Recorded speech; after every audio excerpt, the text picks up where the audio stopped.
Assalamualaikum warahmatullahi wabarakatuh. Jumpa lagi dengan saya Raul Fadilon.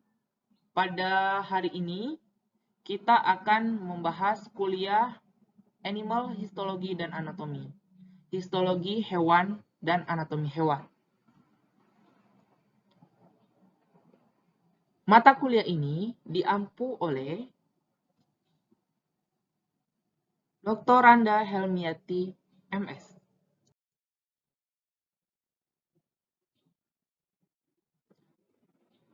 To study anatomy, you will need to sharpen your power of observation and you will have to learn a new language. Jadi untuk mempelajari anatomi, kamu butuh ketajaman dalam observasi dan kamu akan menemukan dan belajar tentang terminasi atau bahasa-bahasa baru dalam biologi. Pada slide pertama kita akan membahas tentang sumbu tubuh. Ini kita ambil contoh pada mencit atau musculus, di mana di sini ada bagian perut atau bagian bawah disebut dengan area ventral. Kemudian dan area punggung itu disebut dengan dorsal. Nah, pada bagian dorsal ini ada caudal, rostral, lateral, dan medial. Medial ini bagian tengah. Kemudian sedangkan pada bagian ventral ini ada plantar, kemudian palmar. Sedangkan sumbu tubuh manusia ini dibagi menjadi anterior atau ventral, kemudian posterior itu bagian dorsal. Kalau anterior ini bagian punggung dan dorsal ini bagian perut. Nah, tentu apabila kita berbicara tentang histologi atau jaringan, maka ini sangat erat kaitannya dengan biologi sel. Kita ketahui bersama bahwa jaringan merupakan kumpulan dari sel-sel yang memiliki fungsi yang sama. Ini penampang dari sel hewan. Apa itu ilmu anatomi? Anatomi ini berasal dari bahasa Yunani yaitu anatome atau ana yang berarti ke atas dan temin memotong. Jadi anatomi ini merupakan cabang ilmu biologi yang mempelajari struktur organ-organ yang terdapat dalam tubuh dengan lebih dahulu melakukan pembedahan. Nah, terdapat juga sinonim dari anatomi yaitu eidonomi, itu berasal dari kata eidos atau artinya bentuk, adalah ilmu yang mempelajari organ-organ di bagian luar tubuh, misalnya kulit, sirip, dan telinga atau alat genital luar, atau disebut juga dengan morfologi. Anatomi dan eidonomi tanpa memperhatikan fungsi organ disebut dengan morfologi. Nah, dari hasil dissection atau pembedahan tadi, dapat diketahui letak-letak organ di dalam tubuh atau disebut holotopi, serta letak dan hubungan satu organ terhadap organ lain atau sintopi. Gabungan antara holotopi dan sintopi tadi dipelajari dari anatomi topografika atau ilmu anatomi topografik. Dalam anatomi ini dibagi lagi cabang ilmunya menjadi gross anatomy, mempelajari struktur anatomi dengan mata telanjang. Kemudian sistematika anatomi, yaitu diorganisasikan dengan sistem organ, misalnya sistem pencernaan, syaraf, endokrin, dan lain. Atau disebut juga dengan anatomia deskriptif. Kemudian ada yang disebut juga sebagai anatomi regional, yaitu mempelajari semua struktur pada suatu area tubuh, misalnya tulang bagian tungkai depan, otot, kapiler darah, dan lain-lain.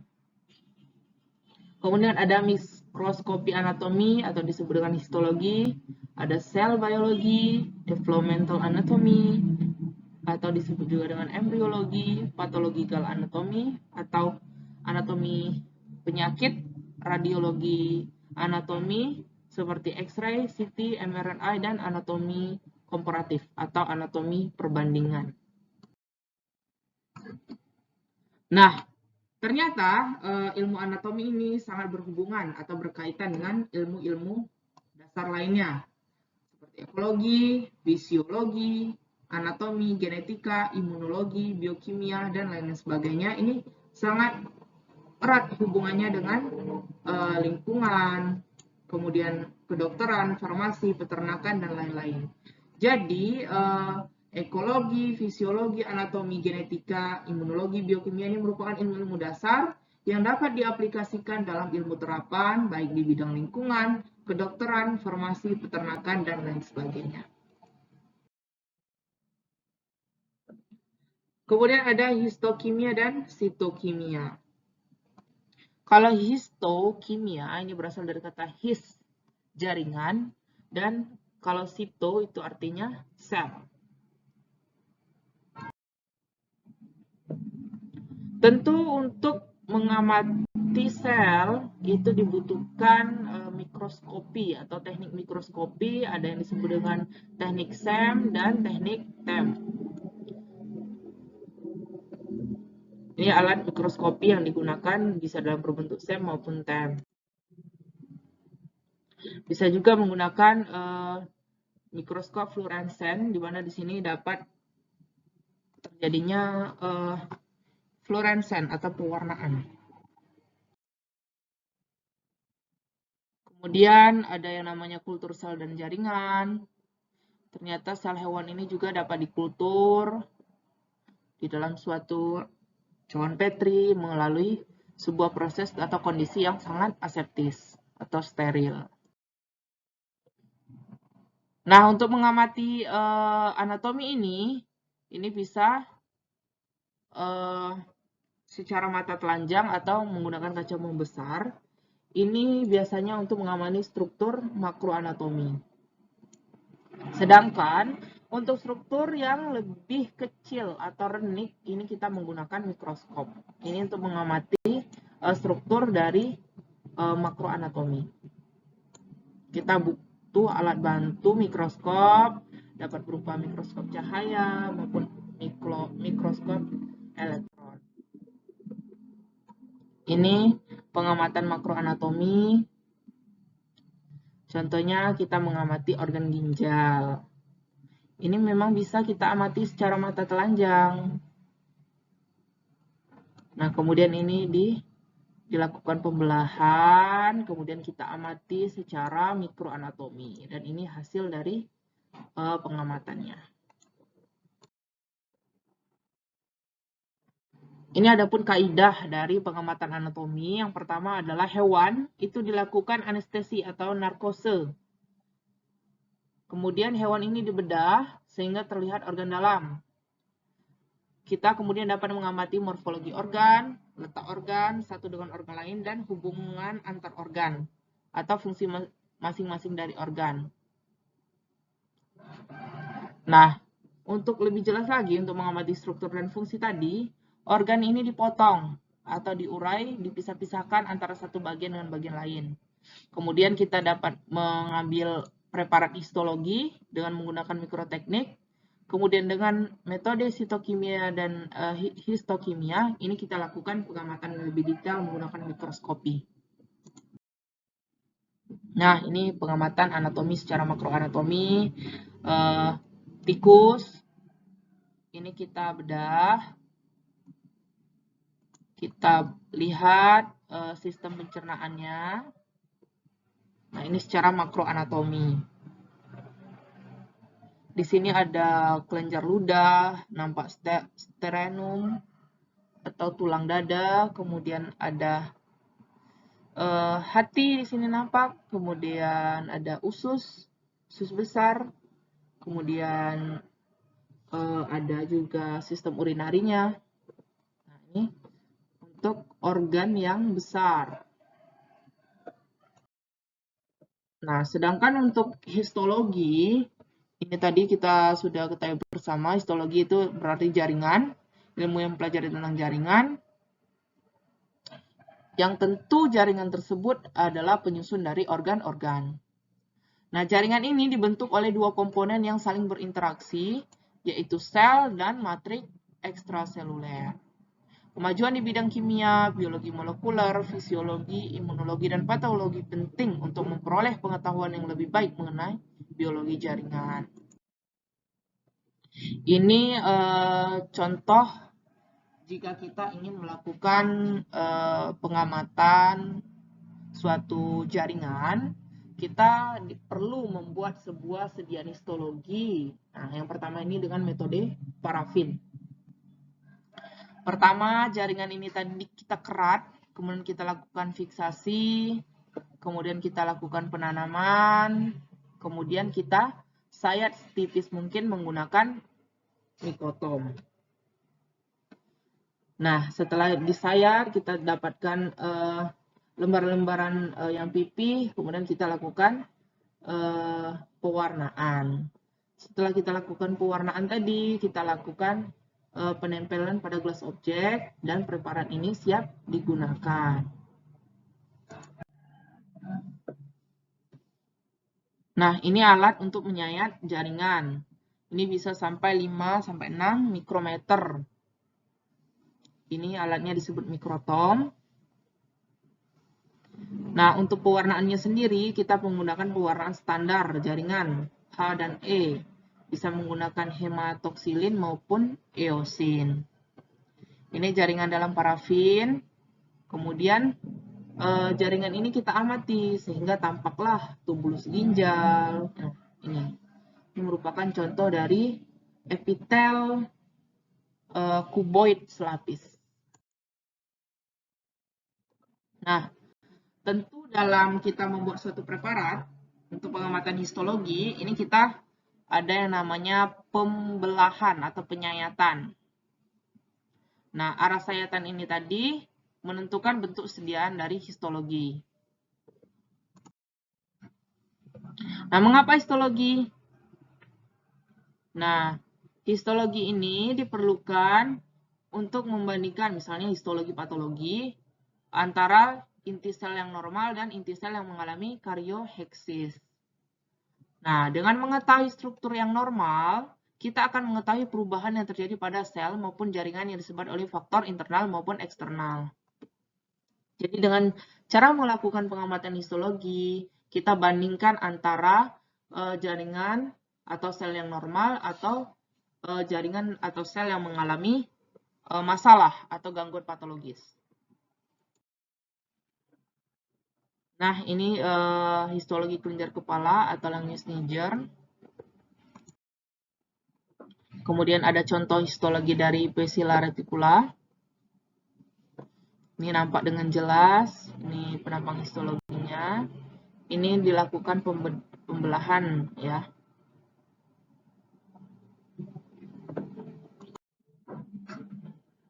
Nah, ini merupakan objek observasi atau tingkatan organisasi tubuh dan fungsi 4 jaringan dasar. Jadi, tubuh makhluk hidup ini dibentuk dari molekul organik maupun anorganik. Molekul-molekul ini berinteraksi, menjalankan reaksi-reaksinya, sehingga terbentuklah unit struktural dan fungsional makhluk hidup yang disebut dengan sel. Sel ini kemudian mensekresi dan meregulasi, kemudian membentuk material cairan ekstraseluler. Kemudian sel ini dengan cairan ekstraseluler ini berkombinasi membentuk suatu jaringan. Nah, jaringan ini kemudian berkombinasi lagi membentuk organ, organ saling berinteraksi membentuk sistem organ, dan kombinasi ini membentuk organisme yang utuh. Pada tingkatan histologi atau jaringan, ini pada makhluk hidup atau pada hewan dan manusia ini terdapat 4 jaringan dasar. Yang pertama adalah jaringan epitel, jaringan ikat, jaringan otot, dan jaringan syaraf. Untuk jaringan epitel, ini berfungsi secara umum sebagai pelapis, kemudian sekresi, jaringan ikat ini sebagai penyokong dan pelindung, serta penyimpan energi, jaringan otot untuk pergerakan, dan jaringan syaraf sebagai transmisi info dan penyampai informasi. Ini organisasi sel tubuh, mulai dari atom sampai menjadi organisme yang utuh. Ini organisasi sel tubuh hewan. Ada jaringan epitel, jaringan syaraf, jaringan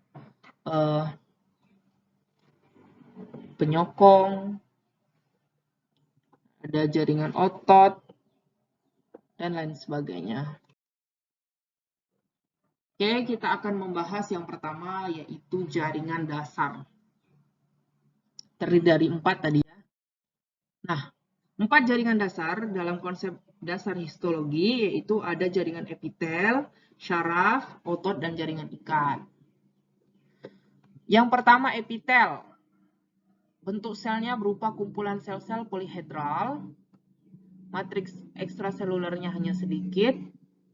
Nah, fungsi utama ini biasanya untuk melapisi permukaan atau rongga tubuh dan sekresi pada epitel kelenjar. Kemudian ada jaringan syaraf, ini berupa juluran panjang yang berjalin. Matriks ekstraseluler tidak ada, berfungsi utama sebagai transmisi impuls syaraf. Kemudian otot sebagai sel kontraktil yang panjang, matriks ekstraseluler sedang, dan berfungsi sebagai pergerakan, dan jaringan ikat, yaitu beberapa sel yang menetap dan mengembara, dapat berupa jaringan ikat padat dan cair. Ini untuk yang mengembara itu cair.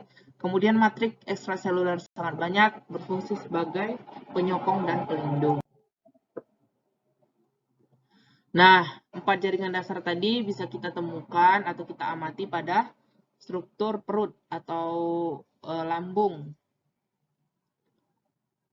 Di sini apabila kita amati pada sediaan histologi akan tampak 4 jaringan dasar, mulai dari jaringan syaraf, ini di bagian basal, kemudian ada jaringan otot juga, ada jaringan ikat, penyokong dan pelindung, kemudian ada jaringan epitel pada bagian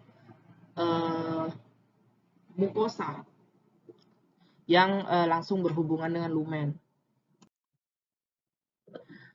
Nah, yang pertama kita akan membahas tentang jaringan epitel. Pada jaringan epitel ini, capaian yang ingin yang mahasiswa dapat, yaitu yang pertama adalah gambaran khas sel epitel, yang kedua kekhususan permukaan sel apikal, jenis-jenis epitel, transport melalui epitel, dan pembaruan atau regenerasi sel epitel. Apa itu jaringan epitel? Jaringan epitel terdiri dari sel-sel polihedral atau berbentuk poli, banyak, hedral, bentuknya banyak, yang berhimpitan dengan substansi ekstraseluler yang sedikit. Sel-sel ini melekat erat membentuk lembaran-lembaran yang menutupi permukaan tubuh dan membatasi dengan rongga-rongga tubuh. Fungsi utama berasal dari namanya ya, epi, yaitu di atas, dan tele, puting, yang berfungsi menutupi atau melapisi dan melindungi permukaan, misalnya pada kulit. Kemudian absorpsi, misalnya pada usus, sekresi pada sel epitel kelenjar, dan kontraktilitas, misalnya sel mioepitel.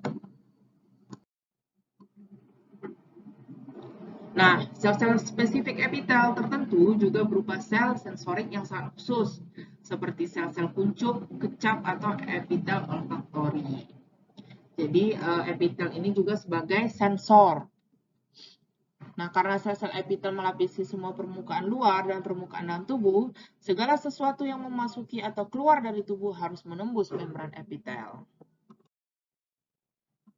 Ini gambaran khas dari sel epitel. Bentuk dan dimensi sel epitel bervariasi. Ada yang berbentuk silindris atau kolumnar, kemudian ada kuboid atau kubus, dan epitel pipih atau gepeng. Bentuk umum sel epitel adalah polihedral, timbul akibat posisinya yang berhimpitan dalam lapisan atau massa sel. Nah, inti sel epitel ini bervariasi dari sferis sampai lonjong atau memanjang sesuai dengan bentuk sel. Misalnya, inti sferis pada sel epitel kuboid dan sel gepeng memiliki inti yang pipih. Antar sel sering tidak dapat dibedakan dengan mikroskop cahaya karena kandungan lipid yang kaya di dalam sel. Nah, Kebanyakan dari epitel tetap berada pada jaringan ikat atau melekat pada jaringan ikat. Epitel yang melapisi rongga organ dalam, seperti terutama pada sistem pencernaan, pernapasan, dan perkemihan, lapisan jaring ikat disebut dengan lamina propria. Nah, lamina propria ini berfungsi menopang epitel dan memberi nutrisi dan mengikatnya pada struktur yang ada di bawahnya. Kemudian ada yang disebut dengan lamina basal dan membran basal. Semua sel epitel yang menempel pada jaringan ikat di bawahnya memiliki struktur ekstrasel mirip lembaran pada permukaan basal disebut dengan lamina basal, sekitar 20-100 nanometer. Struktur ini dapat terlihat dengan mikroskop elektron. Nah, lamina basal terdiri dari jaringan serabut yang sangat halus, yaitu lapisan padat atau lamina densa. Lamina basal dapat memiliki lapisan elektrilusen pada suatu atau kedua sisi lamina densa yang disebut lapisan jernih atau lamina lucida. Di antara epitel tanpa jaringan yang menyelip, lamina basal lebih tebal akibat penyatuan lamina basal dari setiap lapisan sel-sel epitel, misalnya pada alveoli, paru-paru, dan glomerulus ginjal. Ini strukturnya. Ini sel epitel, kuboid, kemudian di sini ada struktur yang kecil, yang halus, ini disebut dengan lamina basal. Di bawah lamina basal ini ada jaringan ikat. Nah, di sini kita juga dapat menemukan epitel kelenjar endokrin. Lamina basal ini juga disebut sebagai membran basal. Nah, ini pengamatan mikroskopi dari lamina basal. Nah, ini adalah membran basal pada irisan ginjal. Memang strukturnya ini sangat halus. Kalau tidak menggunakan mikroskop elektron, maka struktur ini tidak ada atau tidak nampak. Nah, komponen penyusun lamina basal, ini ada laminin, merupakan glikoprotein besar. Kemudian ada kolagen tipe 4, ektasin, dan perlekan. Semua makromolekul tersebut diekspresikan pada kutub basal sel epitel. Proporsinya juga bervariasi. Nih, lihat saja. Nah, lamina basal ini tidak hanya ditemukan di jaringan epitel saja, tetapi juga pada jenis sel lain yang berhubungan dengan jaringan ikat. Sel otot, adiposit, dan sel-sel sahuan mensekresikan laminin, kolagen tipe 4, dan komponen lain yang merupakan sawar yang membatasi antara pertukaran makromolekul. Selain sebagai penyaring, lamina basal ini juga mempengaruhi polaritas sel, mengatur proliferasi dan diferensiasi sel. Ini adhesi antar sel dan tautan lain. Ada yang disebut dengan tie junction. Ini desmosom, ini ditemukan pada kulit. Kemudian ada tautan celah atau gap junction.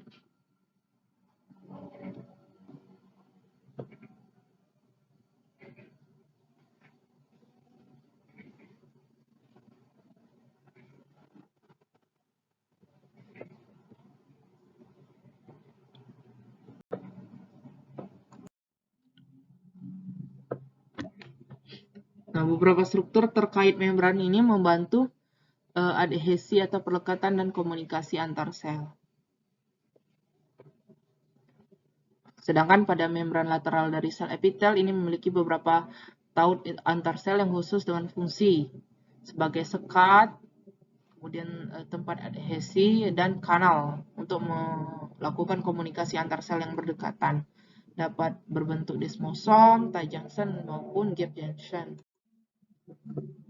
Ini ada kekhususan pada permukaan sel apikal. Permukaan bebas atau apikal, sebagian besar sel epitel memiliki struktur khusus. Struktur ini berfungsi untuk memperluas area permukaan sel atau memindahkan zat partikel yang terikat pada epitel. Struktur khusus ini dapat berupa mikrofili, stereosilia, dan silia. Ini mikrofili, asal dari kata bahasa Latin, filus, berupa rambut-rambut. merupakan juluran. Lipatan berkelok-kelok dengan jumlah sedikit sampai banyak. Tonjolan sitoplasma. Nah, sebagian besar penjuluran ini bersifat sementara kecuali pada epitel pelapis halus, yang lebih permanen berfungsi untuk absorpsi. Kemudian ada dalam bentuk silia. Di dalam setiap mikrofili terdapat bekas filamen aktin yang saling berikatan juga berhubungan dengan membran plasma di sekitarnya. Ini dalam bentuk silia pada usus halus. Ini berfungsi untuk memperluas bidang penyerapan atau absorpsi melalui plasma lemennya. Ada stereosilia, penonjolan apikal panjang sel epitel absorptif lain seperti epitel melapisi epidermis dan ductus deferens. Ini silia.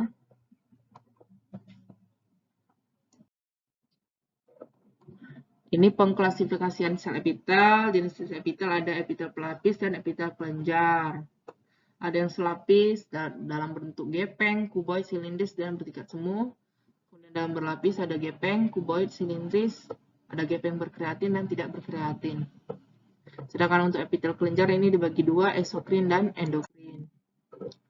Ini untuk epitel selapis, ada epitel selapis gepeng, epitel selapis kuboid, ini berbentuk kubus, epitel selapis silindris, epitel bertingkat atau pseudo-stratified kolumnar. Ada epitel berlapis gepeng berkreatin, berlapis gepeng tidak berkreatin. Kalau berkreatin ini contohnya pada kulit. Kemudian ada epitel berlapis kuboid, epitel berlapis silindris, dan epitel transisional. Ini jenis epitel pelapis yang lazim dijumpai pada tubuh manusia. Ini ada banyak, contohnya gepeng satu lapis. Ini melapisi pembuluh darah, endotel, kemudian mesotel, ada kuboid untuk melapisi ovarium, kemudian usus berbentuk silindris untuk melapisi usus. Kemudian, struktur dan tempat ini mempengaruhi fungsi. Ada yang berfungsi melapisi, sekresi, proteksi, kemudian absorpsi, dan lain sebagainya. Kemudian ada epitel pipis lapis, ini strukturnya. Ini bisa ditemukan pada mesotel atau endotelium rongga tubuh. Fungsi utamanya mengurangi gesekan dan mengontrol permeabilitas pembuluh darah, absorpsi maupun sekresi. Epitel pipi berlapis, ini pada epidermis kulit. Lapisan mulut, esofagus, kerongkongan, rektum, anus, dan vagina. Tentu fungsinya sebagai proteksi, kemudian dari luka patogen, kemudian dari senyawa kimia berbahaya. Kemudian epitel kuboid selapis, ini contohnya pada bagian tubulus ginjal dan kelenjar tiroid, fungsinya sebagai sekresi, proteksi terbatas, dan absorpsi. Kemudian epitel kuboid berlapis, ini pada kelenjar keringat di kulit, fungsinya proteksi, sekresi, dan absorpsi. Kemudian epitel silindris kolumnar selapis, contohnya pada lapisan lambung, usus, kandung kemih, bagian utama uterina, tubulus pengumpul ginjal, fungsinya proteksi, sekresi, dan absorpsi. Kemudian epitel silindris bertingkat, ini contohnya pada bagian faring, epiglotis, anus, kelenjar mamai, saluran kelenjar ludah, dan uretra, fungsinya proteksi. Kemudian epitel silindris bertingkat semu, bersilia pada lapisan rongga hidung, trakea, dan bronkus. Kemudian bagian saluran reproduksi jantan, fungsinya proteksi dan sekresi. Transisional, ini bentuknya tidak beraturan, ini berfungsi sebagai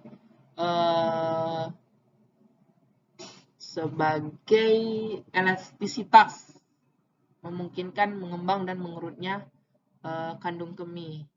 Tentu lokasinya pada kandung kemih atau pelvis ginjal serta ureter. Nah, ada epitel kelenjar, ini dibagi dua, ada kelenjar eksokrin dan endokrin. Kalau kelenjar endokrin, dalam perkembangannya terputus dengan epitel permukaan tempat asalnya. Oleh karena itu, kelenjar ini tidak memiliki saluran keluar. Kalau eksokrin ini milik saluran keluar yang berhubungan dengan epitel. Ini kelenjar eksokrin.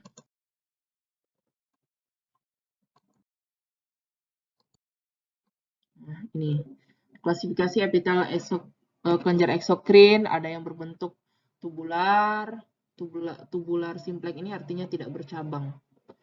Ini berbentuk tubular, ini tubular bergelung, tubular bercabang simplex, asinar simplex, asinar bercabang dari simplex.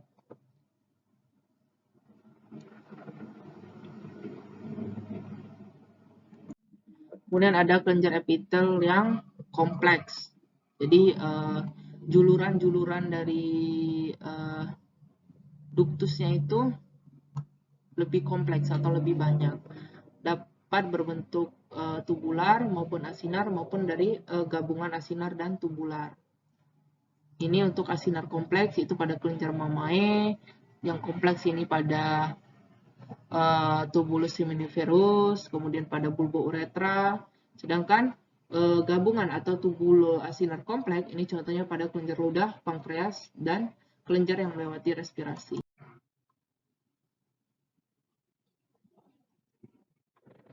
Ini klasifikasi fungsional epitel kelenjar berdasarkan cara pengeluaran produk sekretorik dari sel. Ada kelenjar merokrin, kelenjar holokrin,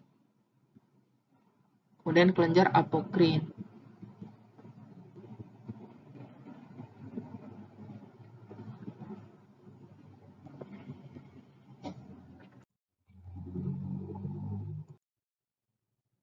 Ini bahan referensi untuk mempelajari anatomi dan histologi. Baiklah, sampai di sini perjumpaan kita pada kuliah anatomi dan histologi hewan. Apabila kuliah ini bermanfaat, jangan lupa subscribe, kemudian like channel ini, dan aktifkan lonceng notifikasi. Apabila ada komentar atau saran, dapat disampaikan melalui kolom komentar. Terima kasih, saya akhiri. Assalamualaikum warahmatullahi wabarakatuh.